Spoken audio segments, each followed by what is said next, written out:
Okay. I'll wait to cover a couple things pending. Yvonne and Sharon usually show up and they had some questions on some things they're doing. So I'll wait a minute for that. But I do want to cover some broker risk management stuff today. And particularly the pitfall of acting as a contractor on a property, and the issue of recommending vendors to clients.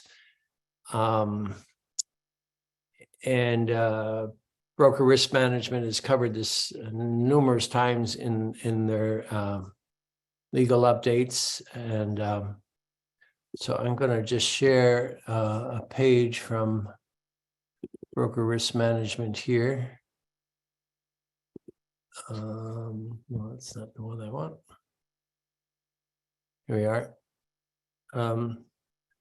Hopefully you can see that. Heather, can that be seen? Yes, broker, the BRM. Yep. Yeah, okay, great. All right, I'm not going to go over how to log into broker risk management at this point. But I logged in, I went to weekly practice tips and I put in here search by topic and I put contractor. And you can see these various forms related to contractors. So we'll go into a couple of them. We have an advisory related to and disclosure regarding the use of construction or remodel contractors. This is not a CAR form, this is a broker risk management form, and it's an advisory and disclosure regarding the use of contractors or remodel contractor. So if you know your buyer is going to be making improvements to the property, it would be very helpful to give them this advisory. And or your seller, if the seller is going to do some work prior to putting the property on the market. So this states that seller has indicated an interest in retaining a contractor or construction management company to remodel, improve, and or repair the property to prepare for sale. Seller is advised to considering. You could use this form and reword this for a buyer, and it would be just as effective. Number one, the contractor is independent of the seller's agent and real estate brokerage. The brokerage has no involvement in the ownership or supervision of the contractor or its work. Seller acknowledges that the seller is retaining that contractor independent of the brokerage and based on seller's independent research and verification of the qualifications of the contractor. So what we had come up recently is, we're always asked for help, and we want to be helpful, but our agent suggested that perhaps her husband, who is in the process of becoming an electrician, he's an electrician apprentice, but not licensed electrician, could possibly look at a property for their client, the agent's client, who is a buyer of a property, and give them an assessment of the electrical system. Well, this is like a no, we don't do that. First of all, it's an unlicensed individual. We're related to that individual, and it's very convenient, and we could be very helpful, and just kind of go in there, but we aren't properly licensed. That individual is not properly licensed, and that individual has a connection to us. So all of those things stack against us not making that recommendation. Now, it often says, well, what can we recommend? So let's go back. to what the broker risk management has to say about that. So we go back under the search for contractor. And there's a tip on when is a licensed contractor required. And generally, whenever the work to be done exceeds $500, the licensed contract is required. So there's some exceptions listed here. And the proviso here is unlicensed contractor, but regardless of the amount of work to be done, it is dangerous to recommend an unlicensed person to do the work. So the practice tip is recommend only licensed contractors. To check if the contractor has a license, there's a website here. You can go check. Be aware of the rules related to when a license is required, even when the work is going to be done by the owner on completion of sale. And all contractors and painters or preferred vendor list should be EPA certified to comply with EPA lead paint regulations. So that's those are the provisos there. And going on to what can we recommend? And here's a practice tip on that. Recommending licensed and unlicensed contractors. So I'm just going to skip down to the practice tip. Always recommend licensed contracts who determine if the permit is necessary for the work being done. Recommending unlicensed contractors or handy persons can lead to liability for you and your brokerage. It doesn't have to cost more to do it right. Brokers, buyers should talk to several licensed contractors and may get widely varying bids based on how much the contractor wants that job at that time. Those are a few of the many tips around contractors. Anybody got any questions about that? Alejandro has his hand up. Yes, Alejandro. Hi. Well, as a painter, the question for me is like, for example, I have this potential client that I just went in to do touch-ups, and then he mentioned to me I was supposed to do painting because he was supposed to rent, but he says, "Hey, I want to. I'm thinking to sell. Can I go?" I offer him my service as a realtor. But is that a conflict of interest? Because he's going to say, I'm going to probably suggest him, well, it should be painted. Should I do the work or should not? It will create a conflict of interest. How should I manage that? Well, you are a licensed painter, correctly? Correct. Yeah. So you have qualification. You have two different licenses. You have a real estate license and you have a painter's license. So, and you know, if a general contractor had a realtor's license, they could do both things. They just need the express approval and authorization from the client to operate under both, you know, the two licenses. I would suggest that you say, listen, if you want to hire me as a realtor and also as a painter, I'd like you to talk to my broker just to make sure there's a confirmation that I can do both and that you're okay with that. And then I'll have a conversation with him, say, you know, point out the potential conflict of interest that you may encourage painting where, you know, maybe another realtor wouldn't, but does he understand that, and is he willing to move forward on that basis? So that's how I suggest handling that. Sounds good. Thank you. Okay. Any other questions about the use of contractors, recommending contractors? I know our office in Sonoma has a list that Kylie keeps at the front desk of vendors that our different agents have put vendors for different skills and trades, and access that list and send it to your client and let them do the interviews and make choices around what vendor they want to use. Okay. Gary, is that something that that Kylie has on the computer and can send, or is it just? Yes. Okay, Yeah. great. Thank you. Yeah, and I don't know how specific it is to Sonoma, the city of Sonoma. But I'm sure there's some vendors on there that are more of the county oriented.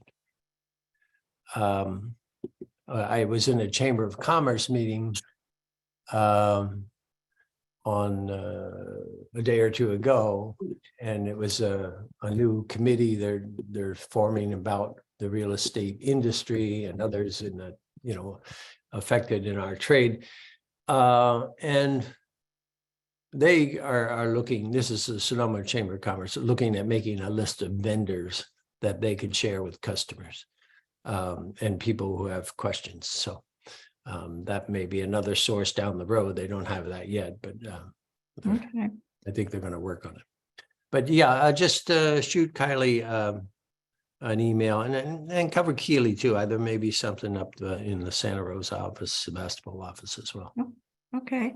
And I came in a little late, so if you already talked about this, sorry, but as far as recommending or not recommending, if a seller wants to use somebody and they're not licensed, that's their choice, right? As long as it's Oh not yeah. an agent recommending. Oh right. We often have the circumstance where the client or buyer client has their brother Jim, who's a handyman or a contractor of some sort, and they said, well, I'm going to have Jim look at the property and do the home inspector, but they aren't a licensed or professional home inspector. But that's their choice. I did put up on the screen a little form. Let me just show it to you again.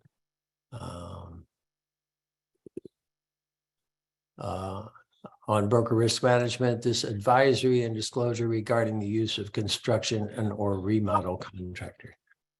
And this is geared towards a seller, but would work equally well for a buyer with just a few language changes. And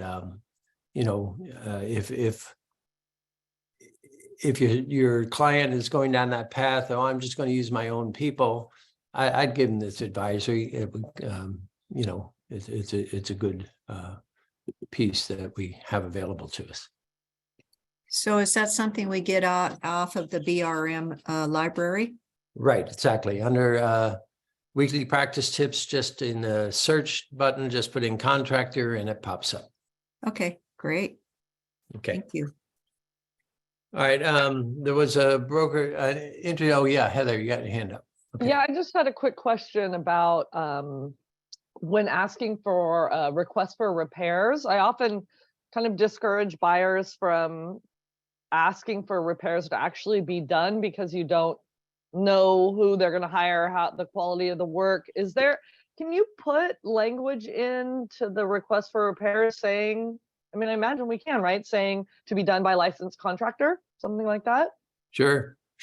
Yeah. Okay, I don't know why I never thought of that before. So that way, then they're protected. So is that the best, solution? I mean, that's still the seller gets to choose who they're hiring, right? But at least they're licensed, we're going to be protecting them in some way. Okay, Right. thank you. Yeah. That would be a great way to handle that. This week's practice tip was an interesting one. It had to do with agents preparing listing agreements. So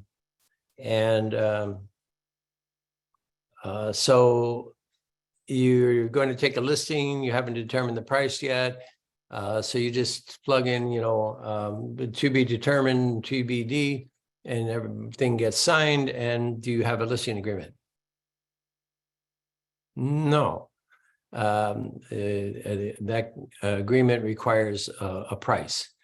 So the recommendation is actually you put in a price and tell the seller that before we go on the market, we'll revisit the price and confirm that that's the price you want to list it at. But we need a price for this listing agreement. Same applies to expiration dates. You need a start date and an expiration date in a listing agreement. One of the scenarios here is that the parties didn't sign the parties didn't put in a date, and so it got all signed, and the TC, it got sent to the TC, and the TC put in the date.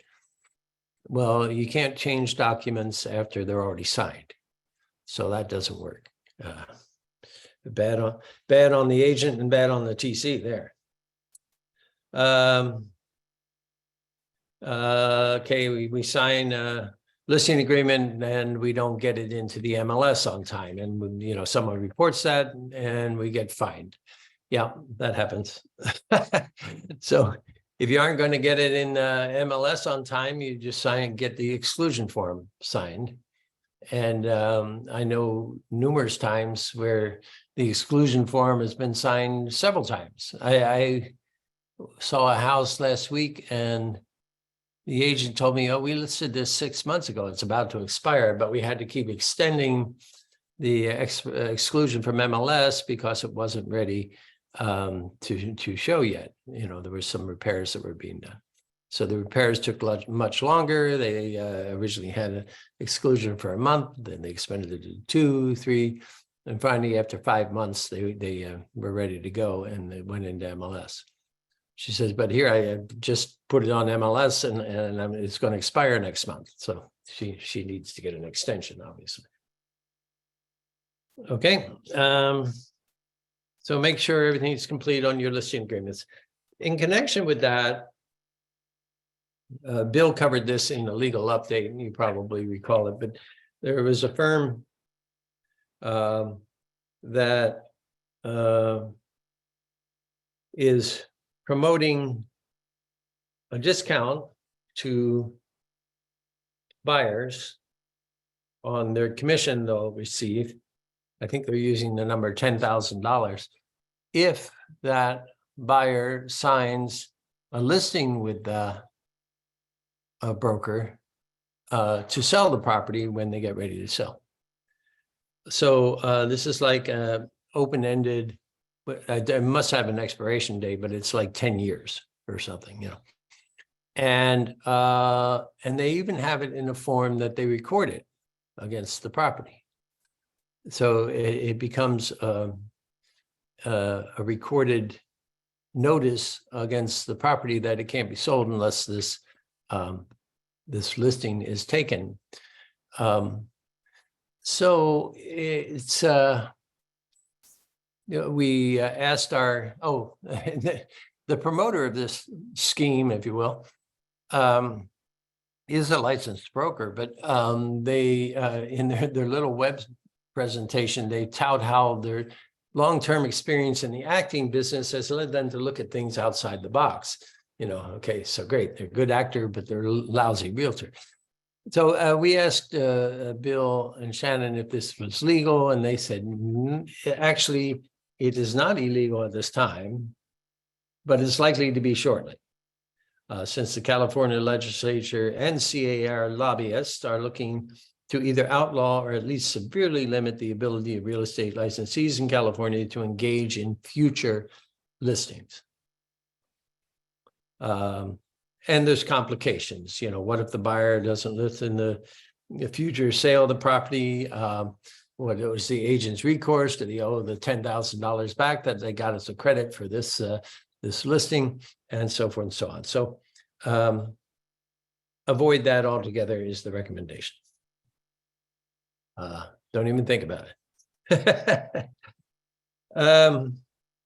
Okay, and then visiting back to another matter that we've covered in the past. We've had some trainers in the industry recommend what we have called love letters for buyers.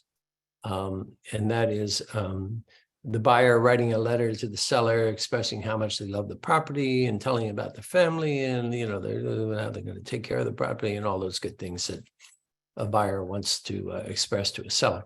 Well, some time ago, these were outlawed in Oregon, the state of Oregon. So it became an issue here and throughout the country, really, of whether love letters kind of could possibly be a violation of fair housing laws.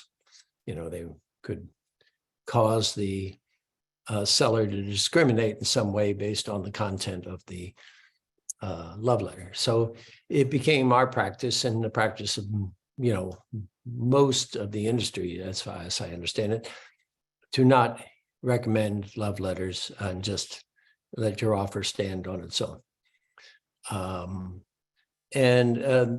So with this new suggestion from some trainers that, yes, so the law in Oregon was overturned. So it's not, they said that's illegal.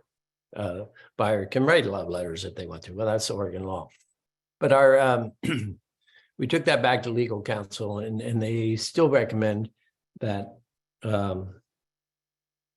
that we don't encourage, that we discourage the love letters for the fact that they might violate fair housing laws, and it's a good risk management tool to do that. So that's where we are with those. And then I'm going to revisit Yvonne's issue around the mobile home park that won't pre-approve buyers.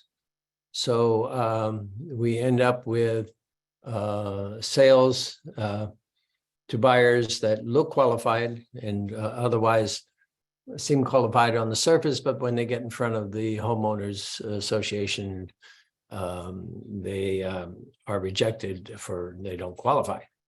So and so how do you deal? How we deal with that? So one suggestion was that we have the buyer essentially make an application on the HOA forms and give it to the seller. Our attorney, Gary, yeah. can I interject? Because you're using HOA and association, and that's not what it is. Yeah, but the park, I'm sorry. Yeah. Right, yeah, because other people do that too, and it gets a little confusing. Right. I'm sorry. It is a park, mobile home park. So the park,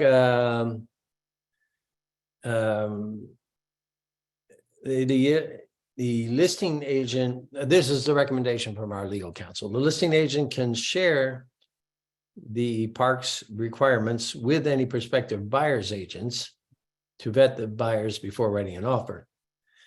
But she's not sure it's a good idea to give the buyer's financial information to the seller. So, you know, that's her feeling. Yvonne came up with this potential language to put into the listing under private remarks. Assurance of buyer's ability to qualify for park residency to be provided before seller's acceptance of an offer. So I think it's highlighting the issue that, you know, we'd like to get a look over this homeowner's application and verify that you'll qualify. However, I don't think it's an ironclad thing that, you know, you can still go through that. And, you know, the word, this isn't a contractual document, so I'm not going to kind of word pick it, but the word assurance, what does assurance mean? A buyer's ability to qualify for park residency. I mean, the only assurance you would have is the park's already looked at it and says, yeah, we call it, you're qualified. So you really don't have an assurance per se, but it's, you know, maybe the best we can do under the circumstances. Okay. Yeah, we did have something come up the other day that also dealt with the clarity of language in contracts. We're charged with writing language that's clear.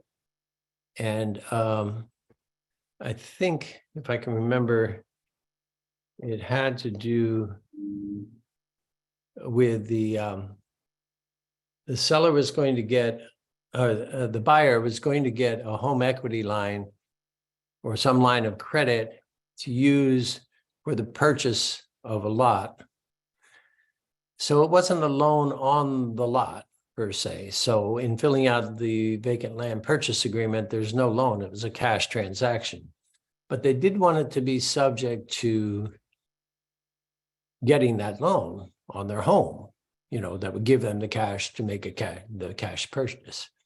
So we wrote up a separate addendum that said it was subject to the seller or the buyer completing and obtaining a loan on their home, which was applied for through Morgan Stanley on such and such date within 45 days, whatever time span it was.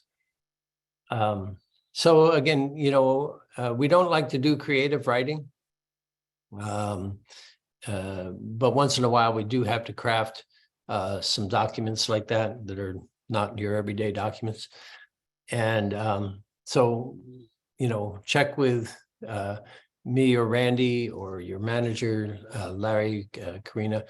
And if there's any question about it, we'll send it over to legal and just make sure we're doing it right. Okay. So again, the clarity of the language is very important. Let's see, I think that may be all I have today, Heather. So you have a couple of topics, and unless there's any other questions, anyone into a transaction where they need to discuss something? Okay, then. Heather, why don't you carry on? Okay, great. Thanks, Gary. Good morning, everyone. I'm sure you guys have all been hearing a lot about ChatGPT and all of the AI happening these days. Are any of you guys currently using ChatGPT in any of your marketing or using that resource at all? Okay, got a couple people. Sharon is awesome. Bunch of people not on screen, so I don't know. I've only just started to dive into it, so if you know more than I do, please jump in and share if you have any tricks. But I did want to, I think a lot of people are a little over, like, I don't even know how to start. So I thought I'd just show you real quick. Oh, I see someone said they've never even heard of it. So I'll just tell you a little bit about it and dive in, just show you how to access it and real quick what you can do with it. ChatGPT is artificial intelligence. You can input information and it will write things for you. So a great use of it is writing property descriptions. If you're just kind of stuck and not feeling inspired to write, your listings property description, ChatGPT is great. Writing blog posts or social media posts, even an email that you need to write to someone talking about buying or selling or what have you, you can use ChatGPT to kind of get you started on it. So it's a pretty cool thing. I don't know yet all the ramifications. I don't know, maybe Gary needs to ask sometime our legal counsel. As far as I know, it's open source and you're able to use everything that it creates. But I'm just curious if there's ever going to be, like plagiarism or anything like that, because it is writing documents, writing things for you. So let me go ahead and open it up so you can see what we're talking about here. I've just used it for editing, actually. I started something and I said, would you improve this, or can you improve it? Interesting. And it would do major improvements. I mean, and it was still using my words. So that's very cool. I've gone to it from the other direction. I have it start and then I've changed it into my words. So I like that. That's interesting. I'm just starting, so I haven't even really dived into it.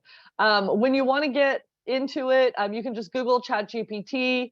I think there's several different sources out there, but openai.com ChatGPT is a great place to start.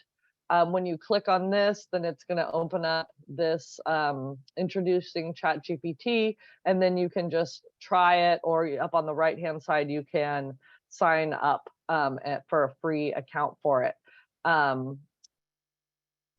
Once you do that, then you're going to get to this screen here, and you'll see over on the left is anything that you've worked on. There's a new chat area.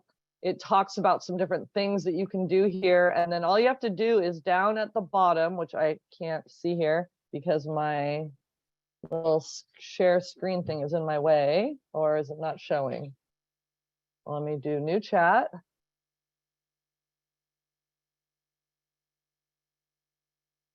I guess I am in here. So you can do something like, say you're doing a property description, you can type in describe home, 4-bed, 2-bath, pool, cabana, acreage, hot tub.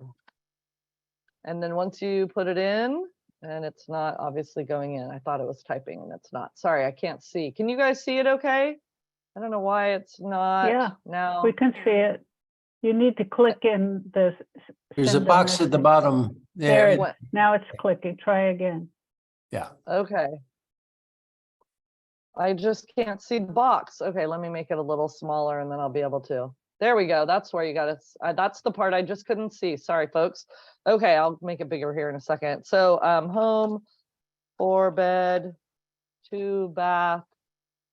Actually, I want to do it on a new chat. Yeah, here we go. All right, home, 4-bed, 2-bath, pool, cabana, hot tub, gourmet kitchen. So you can put in things. Oh, how about close to great schools? Yeah, that's not so good. Close is not a good thing, right? That's a relative term, but I don't know. 50 miles from school. 50? That's a long ways. How about 25? Anyways, we'll just put this in. All right, so then you put it in and then it just starts typing this out for you.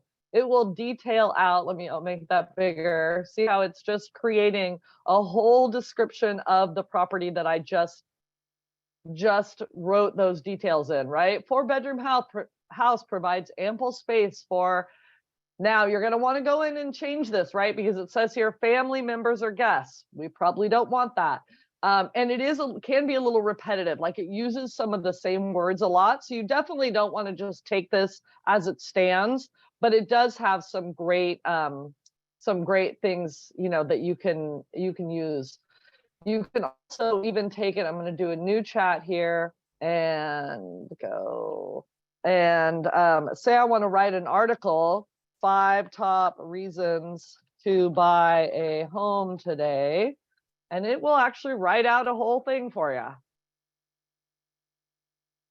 So it's super simple and easy. You can do a lot more with it, but don't be afraid of it. Just go in and get started and try it out, copy and paste, and then make it your own. So I just wanted to kind of encourage everybody to give it a try because it is a pretty powerful resource that is just free and available to everybody. So that's the first thing I wanted to go over. The second thing is I want to, let's see if I can make all these small. I have all this stuff open. I always do that. Okay. The other thing I wanted to go over today is the Realtor Property Resource. I've gone over that in the past. And I just discovered recently that they have a really fantastic mobile app for RPR, the Realtor Property Resource. I've never been happy with any of the, look up a property apps. I've never found one I liked, and this one is great. So if you go to your app store on your phone and just put in RPR mobile, then you'll find it, and it looks like this when you The symbol is the same as RPR you see on your MLS, but once you go, this is the home screen. And what it does is it defaults to showing you properties. You can see it right here within a half a mile of where your phone is located. So if you're out with a client and they're like, well, what else is sold in the neighborhood? Or, oh, is there anything for sale in the neighborhood? It's going to default to right where you are, where you're standing at that time. So this is my neighborhood. And it will give you this quick little summary here. There's 6 homes for sale in a half mile, none for lease, at least not on the MLS, I guess. 1 is new for sale, and 13 are recently closed, and then 1's distressed. From there, you can take a closer look. Oh, from this screen, you can also look up a specific property. So here's the search icon. And like, for instance, I was out with a client showing a property the other day, and then driving down the street, there's a for sale sign, and I look it up and the home is not listed on the MLS. And so you can go in here and get some details about the property, even if it's not listed on the MLS. You can go in and get, all the RPR details right there on your phone. So, the bedroom, bath count, the square footage, the last time it sold, all those details. You just use this little search icon for that address. Then, oh, whoops, wrong one here. Once you go into, like, for instance, if I click on the for sale, then it brings up this screen where it shows in that half mile radius from where I'm standing all of the homes that are currently for sale. You can right here, I hope this isn't too small, it says remove boundary. So you can actually just remove that boundary, and then it will show you anything, and you can just move the map around so that you can see, oh, well, let's go over one neighborhood next to this, and you can just move the map manually there. So it's pretty handy. And then here's map actions. So you can click on that, and then you get, sorry, I'm having to see. Yep, here it is. You'll get this little screen here where you can actually draw a, you can draw the shape of what houses you want to see. You can put in a distance. You can change it over to the map view or traffic view. And you can even bring up schools on there, what the nearby schools are. So that's pretty handy. There's also, I thought was pretty interesting when we go back to this screen, it does show the distressed properties. I was really surprised by this. You click on this and it brings up that same map view with every home that's distressed. And so when you click on these, you can see if they're in pre-foreclosure or if they're in foreclosure. So this could be an opportunity if you're in a neighborhood. Maybe you have a buyer that's looking for a particular property. You can see, oh, these folks, maybe they're having trouble making their payments. That might be someone that would be open to selling. Or if you want to farm, distressed properties, it would be a great way to access that. Once you click on one of those properties, it brings up this information here. It talks about, oh, sorry, no, this is market data. I jumped ahead. So this is the one, and then if you click on this photo here, it actually gives you more information about that property. And then going back to this one, the home screen, anytime you want to get back to this, you just click on this little home button up on the top right. Along the bottom, you can generate reports from here. I always like to do that for my computer just because it's not as bulky. It's a little easier, but it also has this little market trends data information here. So if you click on that, it's going to bring you to the one I brought up before, which is this one here. It gives you some market trends, a little bit about how much inventory, what the list of sold price is in the area. This one, currently it's showing all of Santa Rosa, but you can change that. You can change up at the top the area. You can change, all of Sonoma County, what city you want to be in, all those sort of things. And then when you scroll down, it has lots more market data for you. So anywho, I just thought that was a really nice, handy little app. I definitely recommend having that on your phone. It's super easy to access, and it'll give you right at your fingertips some information that can otherwise be a little harder to access. So anybody have any questions on the mobile app or either of those? Yeah, Sharon. Who makes it? Who is it associated with? Yeah, so it's RPR, which is Realtor Property Resource, and that's a free benefit that we are given through CAR, the Association of Realtors. So if you go on to Barris, or I know you're in Barris, but if you go into your MLS, one of the buttons on there is the RPR, the Realtor Property Resource. So you can access it through there on your computer, but you use the same login. You use the exact same login, so you can also access it on your phone, and it's pretty handy. Yeah, I think it's a National Association of Realtors database, which includes properties from all over the country. So if you were visiting in Florida or something, and you were just curious about properties there, it would give you that same half-mile radius in the area where you're visiting. Hey, yeah, John. I've used it to help people start their search in other areas in the country, Yeah, and I've gotten referrals from it. yeah, Oh, yeah. very cool. And it also has a commercial feature, so you can search both residential and commercial. I was curious. I was just looking at it while you were talking about it, Heather. But there's that RVM feature. Have you kind of evaluated that at all?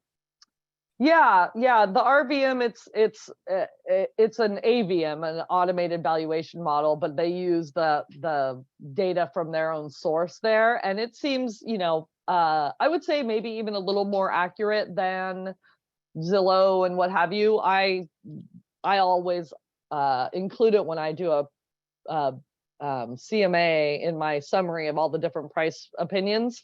I include it as one. Good, good information, but it's limited, of course, because it's automated. Right. Yeah. Oh, good. Anybody else have experience with the RPR that they would want to share?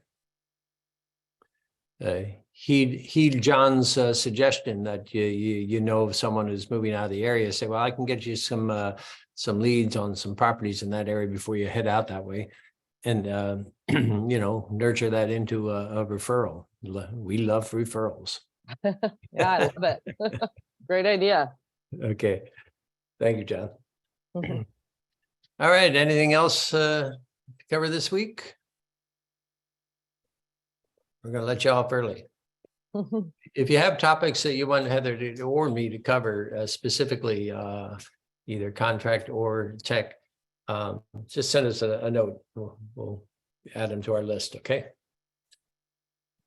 All right, everybody have a great week ahead. All right, bye. Have a good one. Be well. Thank you.